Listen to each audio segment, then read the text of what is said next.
Tällä teknologialla, mikä nyt on, niin valitettavasti meidän ympäristö pilaantuu. Ja mä sanoisin, että jos ne tehdään kunnolla, ne rakenteet, niin suuri osa näistä kaivostoimijoista ei koskaan avaa sitä kaivosta, koska se on niin kallista. Nämä on, hyvät ihmiset, raskasmetalleja. Nämä menee vesistöjen sedimentteihin, sieltä kaloihin, sieltä ihmiseen. Raskasmetalli on alkuaine, se ei häviä mihinkään, ei koskaan. Onko meillä mitään järkeä antaa näitä meidän maamme rikkauksia nyt ulkolaisille toimijoille, joilla ei ole halua tai aikomustakaan hoitaa ympäristövelvoitteita? Ja tällä perusteella niin kuin niille kuulijoille, jotka tätä nyt kuuntelee ja miettii omalle paikakunnalle tullutta ensimmäistä vaikka malminetsintävarausta ja muuta, niin kyllä mä nyt tällä perusteella niin sanoisin, että 4 raajajarrutus välittömästi päälle ennen kuin nämä asiat on kunnolla hoidossa. Meillä on vaalit tulossa, nyt kannattaa mennä niiltä ehdokkailta, joita harkitsee äänestävänsä, niin kysyä, että mikä on suhtautuminen kaivoksiin ja kaivannaisjätteisiin, koska kunta voi kaavoituksellisesti niin kuin lopettaa sen hankkeen käytännössä. Et jos kunta ei kaavaa puolla, niin sitä ei tule.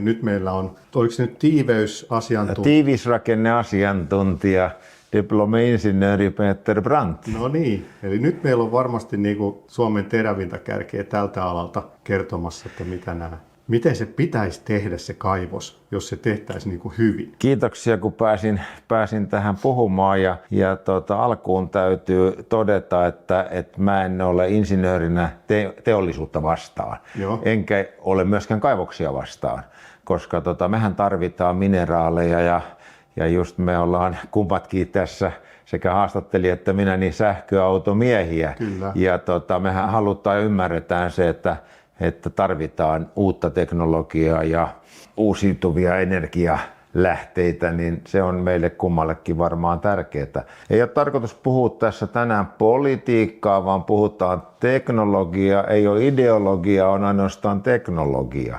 Tai jos tätä katsoo niin kuin tätä asiaa, niin meillähän on valtavat mineraalivarat ja lähinnähän me puhutaan harvinaisista niin kuin metalleista, joita käytetään elektroniikassa, akuissa ja tuulivoimalaitoksissa ja yleensä kännyköissä ja niitähän nyt kaivetaan ympäri maailmaa.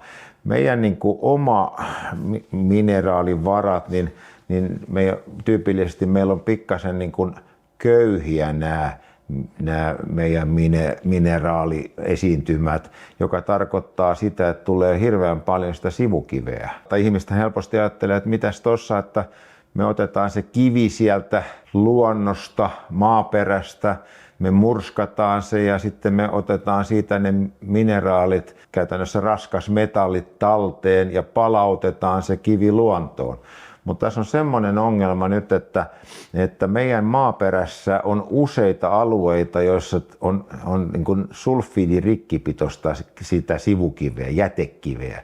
Ja kun se kivi murskataan pieneen fraktien, eli pieneen kokoon, niin sen pinta-ala kasvaa merkittävästi. Se ei ole vaarallinen, kun se on kallioperässä hapettomassa ja tiiviissä tilassa, mutta kun se tuodaan maan päälle ja murskataan, niin se pinta-ala tekee sen, että nämä rikkipitoiset, rikkisulfidi, niin hapettuu veden ja rapautuu veden ja ilman vaikutuksesta ja muodostaa rikkihappoa. Ja siinä kasassa, missä nämä kivet sitten tulee olemaan, niin se tulee rapauttamaan niitä ja vapauttamaan näitä jäämämetalleja siitä ympäristöön. Ja ne määrät on niin valtavia, että ne voidaan luokitella vaaralliseksi jätteeksi. Ja meillähän on sillä tavalla, että kaikesta jätteestä niin 70% on kaivannaisjätettä tässä maassa ja vaarallisesta jätteestä taisi olla 90% on kaivosteollisuudesta, kaivannaisjätteitä. Millä tavalla sitten tämä on hoidettu? No meillähän ei puhuta politiikkaa ehkä, mutta meillähän on semmoinen niin kuin juttu tässä vielä, että jos verrataan nyt sitten siihen just tapahtuneeseen Ukrainan, Trumpin ja Zelenskin väliseen diiliin, missä kerrotaan, että sieltä saisi niin kuin Ukraina 50% näistä varoista, mitkä tulee kaivannaisteollisuudesta ja heidän maaperästään, niin meillä se on sillä tavalla, että nämä lähinnä ulkolaiset yhtiöt, niin ne ottaa siitä mineraalien tuotosta 99,4%, meille jää 0,6%. Eli tämä on se poliittinen puoli tässä, että me ollaan aika tyhmiä niin kuin siinä, että me annettaisiin nämä vielä ulkolaisille toimijoille.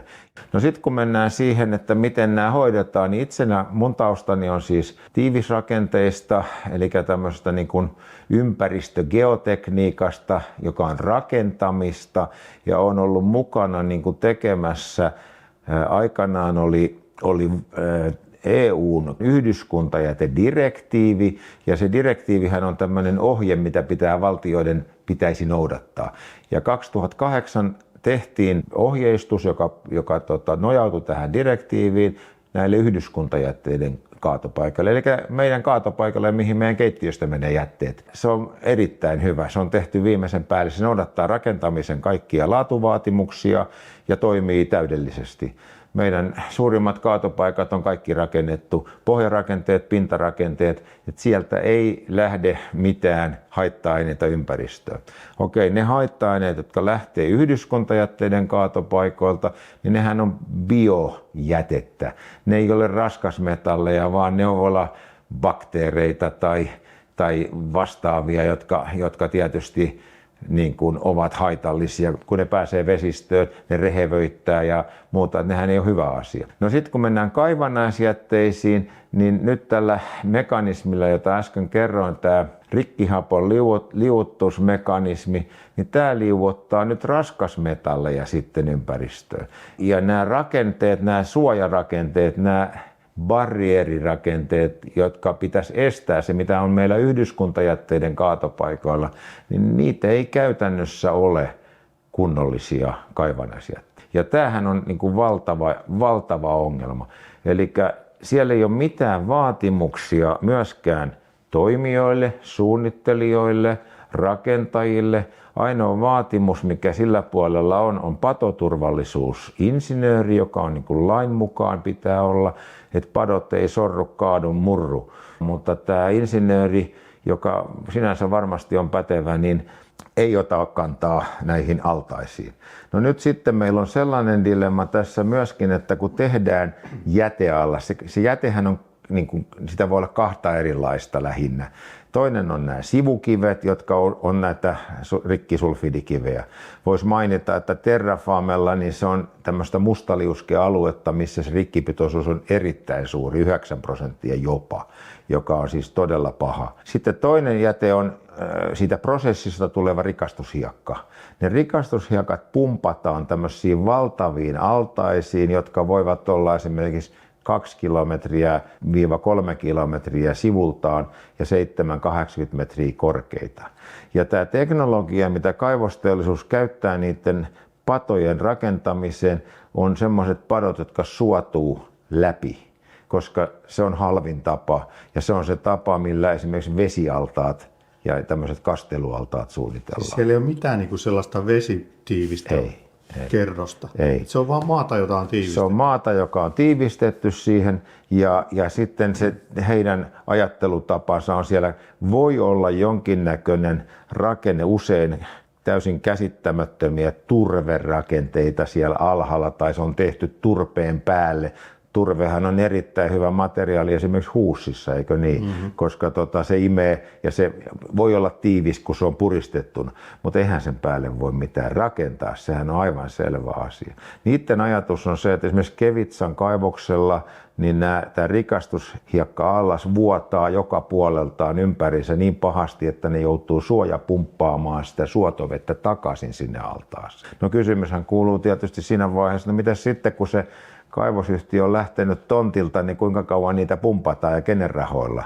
Ajatushan on se, että sen jälkeen se peitetään, eli siihen tehdään sateenvarjo päälle sille altaalle, jotta se sadanta, jota tulee Suomessa tyypillisesti, Lapissa sataa noin 60 senttiä vettä vuodessa. Ja kolmasosa noin suurin piirtein siitä suotuu läpi ja lisää sitä hapanta kaivosvalumaa, sitä kaivosvalumaa. Tämä teknologia, mitä nyt halutaan, että käytettäisiin, lähinnä kansalaisjärjestöthän tätä on nostanut, mikä on aika uskomatonta, että meillä ei ole ohjeistusta niin kuin kaivannaisjätealueiden rakenteille. Kansalaisjärjestöt on tätä niin kuin painostanut ja kertonut, että tämmöinen pitää olla. Ja siihenhän Talvivaaran vuodothan oli 2012. Ja sen jälkeen hän herättiin siihen ja 2016 yliopistot rupesivat kertomaan, että nyt tarvitaan ne ohjeet. 2019 tuli rahat ympäristöministeriöltä ja Kainuun ely-keskus velvoitettiin hoitamaan niitä ohjeiden valmistusta ja siinä oli muutama konsultti mukana ja sen piti valmistua 2020. Se ei ole vielä tullut ulos se ohje. Ja nyt kerrotaan, että se tulee ulos 600-sivusena. 600-sivuinen ei voi olla ohje rakenteille. Se on oppikirja ehkä, jos sitäkään. Eli tässä on tämmöinen aikamoinen juttu, mitä on ollut vaikea kertoa kansalle sen merkitystä. Se merkityshän tulee olemaan semmoinen, että niillä alueilla, missä tulee olemaan tätä sivukiveä, kaikilla metallikaivoksilla, ihan jokaisella. Meillä on jo nyt niitä vanhoja suljettuja Orivedellä ja Laukunkankaalla, jotka on siis aivan mitättömän pieniä. Niiden jätealueet vuotaa kaikki ympäristöön. Laukunkankaalla Savonlinnassa niin se läheinen järvi on kuollut. Se vesi on täysin kirkasta, siellä ei elä mikään. Kaikki on kuollut. Ja nyt meillä on tulossa tällaisia valtavia jätealueita, esimerkiksi Terrafamella, jotka vuotaa, siis se on vedenjakajalla se sivukivi, se on sivukiveä. Sitä on 6 kilometriä pitkät kasat, 7-80 metriä korkeita. Ja se tulee vuotamaan siis sekä Oulujoen vesistöön että Vuoksen vesistöön. Ja se vuoto tulee tapahtumaan satoja vuosia. No sehän ei tapahdu hetkessä se vuoto. Meillä on pohjavettä Suomessa joka paikassa. Jos otatte kaivinkoneen ja menette kaivamaan mihin tahansa, niin 10 metriä syvän kuopan, niin sieltä löytyy vettä. Se on se pohjavesi. Ja se liikkuu maan vetovoiman gravitaation voimalla. Ja se menee loppupeleissä, niin se vesi menee mereen, perämereen, Suomenlahteen. Se liikkuu ja pilaa ympäristöä. Ja sitten kun ottaa tämän 0,6% kaivosvero, niin onhan tämä niin käsittämätöntä. Niin Kongossakin on 3,5–10%. Sielläkin on. Ja sittenhän tehdäänkö siellä jätealtaatkin paremmin? Ei siellä tehdä varmaan, mutta siellä ei ole pohjavettä. Niin. Meillä on se ongelma, eikä Australiassa ole pohjavettä. Kun sä teet kaivoksia sinne, niin ei se ole ongelma siellä, jossa siellä on pula vedestä. Niin, meillä on liikaa vettä. Joo, ja meillä on liikaa vettä. Meidän luonto on hirveän herkkä just tämän pohjaveden takia. Niin nyt pitäisi tehdä sellaiset rakenteet, jotta me saadaan se pohja riittävän tiiviiksi ja se pintarakenne on se tärkein rakenne, jotta se sadanta niin kuin saadaan haltuun, vähenemään se hapan kaivosvaluma. Miten se rikastushiekka-altaan pohja pitäisi tehdä? No se pitäisi tehdä sillä tavalla, että se pitäisi ensinnäkin mitottaa käyttöiälle. Ja käyttöikähän on tässä tapauksessa varmaan satoja vuosia. Se pitäisi tehdä sellaisena yhdistelmärakenteena, jossa se pitkäikäinen komponentti on mineraalinen. Parashan on siis savi. Luonnon savi on paras, mutta sitähän ei ole, ja sen kanssa rakentaminen on vaikeaa, että se yleensä tehdään niin, että siihen otetaan sora runkoaineeksi ja siihen lisätään bentoniittisavea, joka on tämmöinen pulveri. Kissahiekka on muun muassa bentoniittisavea, joka täyttää sen hiekan huokostilan ja tekee siitä savea vastaavan tiiveyden. Sitten sen päälle tehdään keinotekoinen eriste, joka tekee siihen tämmöisen yhdistelmärakenteen. Se on keinotekoinen eriste on muovikalvoa, joka kestää varmaan sen aktiivisen ajan 100 vuotta, 150 vuotta, sen päälle suojarakenne tai suojageotekstiili, joka mitotetaan sen yllä olevan kuorman mukaan. Koko rakenne pitäisi mitottaa.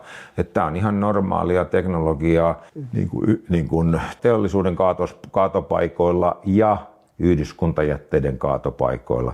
Mutta kaivokset tekee sen sillä tavalla, että ne dumppaa sitä suolle ja kertoo, että tämä turve on tiivistä, tekevät nämä padot suotuvina. Ei jätepato voi olla suotuva, jätepato pitää olla tiivis. Ja tämähän johtuu siitä, että ne rakentaa sitä patoa niin kuin tavallaan koko ajan sen kuivuneen hiekan päälle, niin kuin tavallaan sisäänpäin, niin kuin vastavirtaan tietyllä tavalla, kun se pumpataan se nestemäinen tavara, niin niiden koko se teknologia perustuu siihen, että se kuivuu se rikastushiekka, niin se pitää se veden päästä johonkin. No se vesi on sitä, joka pitää sisällään niitä metalleja, niin se vesi kuivatetaan sen suotuvan padon läpi luontoon.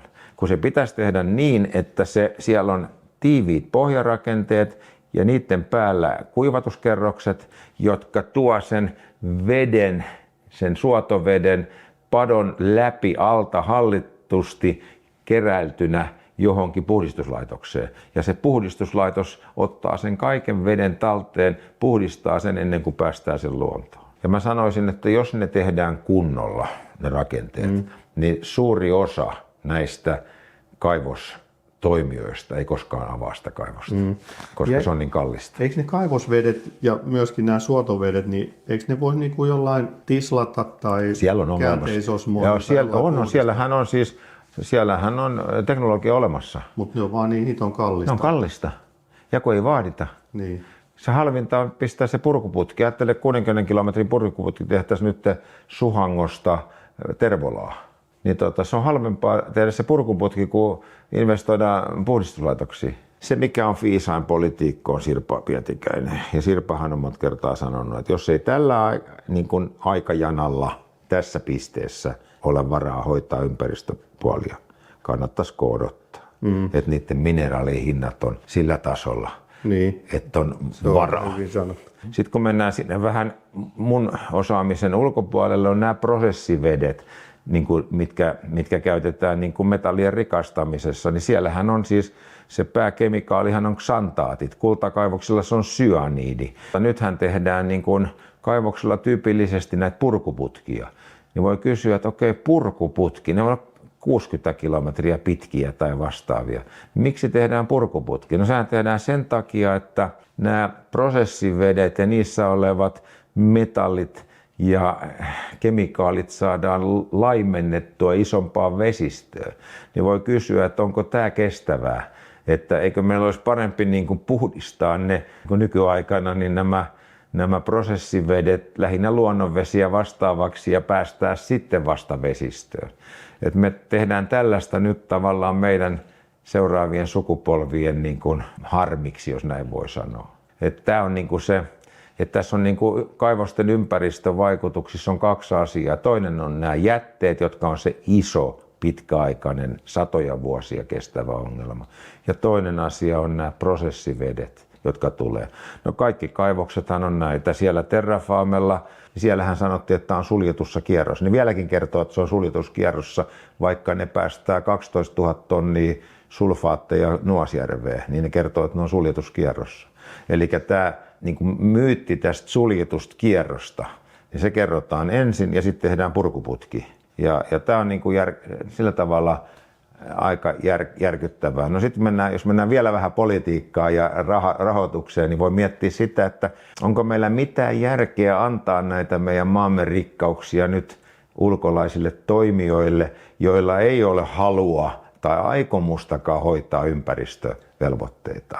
Tai hoitaahan ne sen sillä tavalla, että meidän viranomaiset hyväksyy nämä tämmöiset rakenteet, kun niillä ei ole osaamista eikä ehkä sitä niin kuin rohkeutta kieltää niitä ja kertoo, että tämä ei riitä tämä. Mutta miten ne voi yleensäkään niin kuin kertoa, että joku rakenne olisi huono, kun ei ole ohjeita. Jos katsoo rakentamista, tämä talo, mistä mekin istutaan, niin täällä on jokainen kantava rakenne on mitoitettu, katot on mitoitettu lumikuormalle ja tuulikuormalle ja kaikki on mitoitettu. Ja se, joka hyväksyy ne, niin kysyy, että millä normeilla ne on mitoitettu. Ja sitten kun sun suunnittelija kertoo, että se on mitoitettu näin, niin se lyö leiman paperiin. Kaivosteollisuudessa menee niin, että kaivostoimija ottaa siihen konsultin ja nehän kertoo, että meillä on maailman parhaat konsultit ja varmaan ihan hyviä ne konsultit on, mutta ne tekee työtä tilaajalle, mitä tilaaja pyytää. Mä muutaman kerran sanoin, että kaivosteollisuuden konsultti on samanlainen kuin murhamiehen puolustusasianajaja. Se tekee kaikkeensa sen murhamiehen eteen tietysti, mutta meiltä puuttuu tämä, että viranomaisille pitäisi saada nyt ne ohjeet ja työkaluja, että viranomaiset voi tehdä sitä työtänsä. Nyt rakennusvalvonnalla pitäisi olla niinku sellaisia kaivoseksperttejä sitten sillä Kyllä, mutta kun se on kaivosrakentaminen on ihan samanlaista georakentamista kuin maarakentaminen muuallakin, mutta kun se on eri lainsäädännön alla, se on se ongelma. Eli ne kaivosyhtiöt, kun ne tekee tämmöisen taitorakenteen padon, niin sille ei pyydetä rakennuslupaa. Sillä ei ole rakennuslupaa, sillä on kaivoslupa. Ja se katsoo se patoturvallisuusasiantuntija, että se pato ei aiheuta ympäristökatastrofia. Mutta se ei katso sitä suotumista eikä niitä asioita. Tämä on niinku hankala homma sillä tavalla, että ja tällä perusteella niinku niille kuulijoille, jotka tätä nyt kuuntelee ja miettii omalle paikkakunnalle tullutta ensimmäistä vaikka malminetsintävarausta ja muuta, niin kyllä mä nyt tällä perusteella niin sanoisin, että 4 raajajarrutus välittömästi päälle ennen kuin nämä asiat on kunnolla hoidossa. Että tällä teknologialla, mikä nyt on, niin valitettavasti meidän ympäristö pilaantuu. Että se on valitettava totuus ja se ei ole mikään ideologia eikä muutakaan, vaan se on teknologia. Jotenkin niin tosi surkeat kyllä kuulostaa tämä Suomen meininki. Sehän on ihan käsittämätöntä. Ja tosiaan, että mäkin olen ollut niiden poliitikkojen kanssa jutuissa ja mä en ymmärrä, että miten voi mennä tällä tavalla. Mä en tajua, että mikä tässä... Ja siis se on mun mielestä aika suuri myytti, että Suomi olisi jotenkin edistyksellinen tässä toiminnassa. Tämähän on ihan niin kuin takapajulla. Me ollaan edistyksellisiä varmaan maanalaisten kaivosten tunnelirakenteissa. Meillä on porauskalustoa, kaiken näköistä. Meillä on siihen rikastamiseen hyviä teknologioita. Me osataan se puoli, mineralogia, mutta tätä ympäristöpuolta meillä on ollenkaan huomattu. Ei ollenkaan.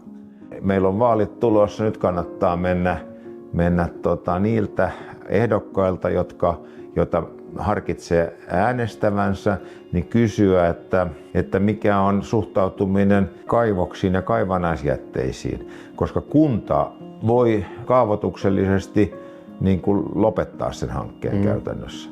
Et jos kunta ei kaavaa puolla, niin sitä ei tule.